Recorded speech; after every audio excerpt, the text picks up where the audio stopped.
19 দিন পর, এই 19 দিন পর 47,10,153 টাকা হয়েছে।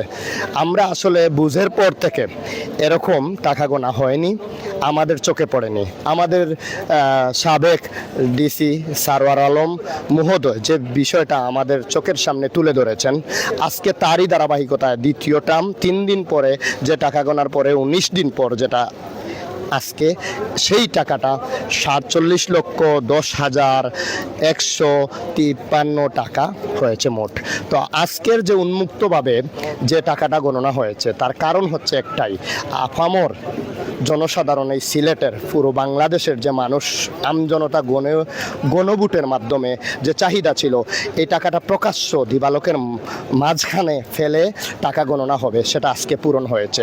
তো আমি মনে করি আমার বুঝের পরে যে আজকের যে চাহিদাটা মানুষের ছিল এটা হয়েছে। এখন চিন্তা করে দেখেন এতগুলো টাকা কোথায় গিয়েছে, কি কার্যক্রম হয়েছে এই শাহজালাল মাজারের। আপনারা দেখতে পারবেন পেশাব করতে 10 টাকা, গোসল করতে 20 টাকা, একটা মানুষের জুতা রাখতে 10 টাকা। এত টাকা কোথায় গেছে, কি হয়েছে? আপনারা এই 2 টার্মের টাকা যদি হিসাব করা হয় তাহলে দেখেন লক্ষ লক্ষ কোটি কোটি এই 700 বছর পরে এই টাকাগুলা গিয়েছে।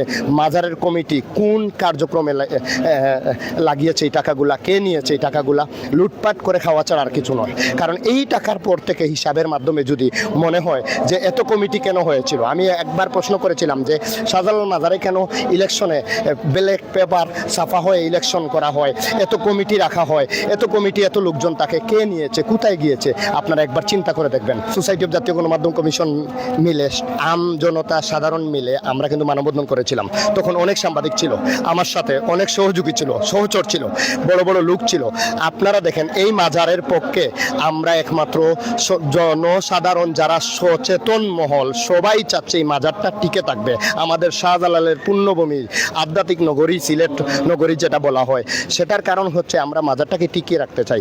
আমাদের যে জনগণের যে টাকাগুলা, যে দান দক্ষিণার যে টাকাগুলা সঠিকভাবে বন্টন করার লক্ষ্যে আমরা কাজ করে যাচ্ছি। এবং এই লক্ষ্যে কাজ করার কারণে আজকে দেখেন আমার মতো অনেক অসহস্র মানুষ গণমাধ্যম কর্মীর পাশাপাশি মেঘের বৃষ্টিতে ভিজেও কিন্তু সহচর হয়ে আজকে এই শাহজালালের পুণ্যভূমির কার্যক্রম চালিয়ে যাচ্ছে প্রকাশ্য টাকা গোনার জন্য, নিঃস্বার্থভাবে নির্দ্বিধায়।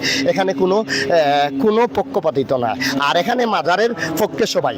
কিন্তু যেটা হলো এই টাকাগুলা রক্ষণাবেক্ষণের ক্ষেত্রে আজকের এই কার্যক্রম চালু হয়েছে, যে রক্ষণাবেক্ষণ মাজারের সমস্ত মানুষ বাংলাদেশ থেকে আসবে, টাকা খাওয়ার জায়গা হবে, এই টাকা দিয়ে মাজারের উন্নয়ন হবে, মানুষ আসবে। এবং শাহজালালের আরও একটি বিষয়, কোত্থেকে আসছিলেন, কীভাবে আসছিলেন, একটি বই পাওয়া যায় না। কেউ আসলে অনেকজন প্রশ্ন করে যে এই শাহজালাল পুণ্যভূমিতে কীভাবে আসছে, কি আছে, কি নির্দেশ, কি কাজ, কেউ কিছু বলতে পারে না, কেউ কিছু দেখাতে পারে না।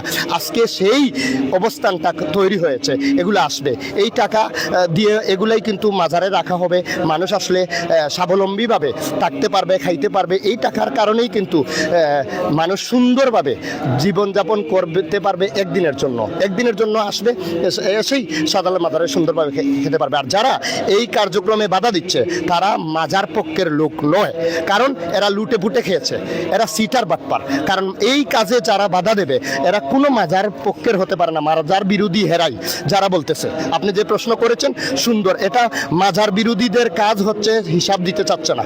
হিসাব কেন দেবে না? এটা ফেয়ার, এটা সুন্দর জিনিস। গণতন্ত্রের টাকা গণতন্ত্রকে উদারভাবে প্রকাশ করে দেবে।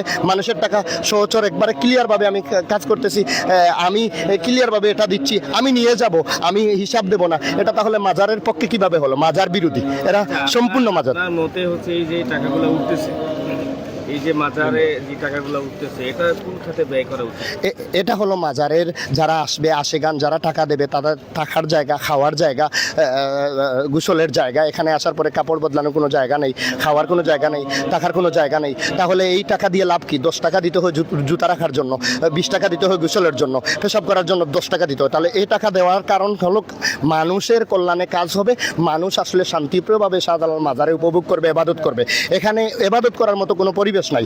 এখানে আসার পর একজনের ব্যাগ টেনে নিয়ে যায়, মোবাইল টেনে নিয়ে যায়, ছিনতাই করে ওখানে এসে ঘুমিয়ে থাকে, এখানে এসে খাবার পাগল সেজে যায়। তাহলে কি হলো? মাজারে কোনো লাভ হলো না, মানুষের কোনো লাভ হলো না, মানুষের কল্যাণে কোনো কাজ হলো না। মানুষ ইবাদত যদি শান্তিপ্রিয়ভাবে করতে না পারে দূর থেকে এসে, তাহলে এই শাহজালাল মাজারে এত টাকা দিয়ে কি হবে? এই টাকা মাজারের কাজে লাগতে হবে। ধন্যবাদ।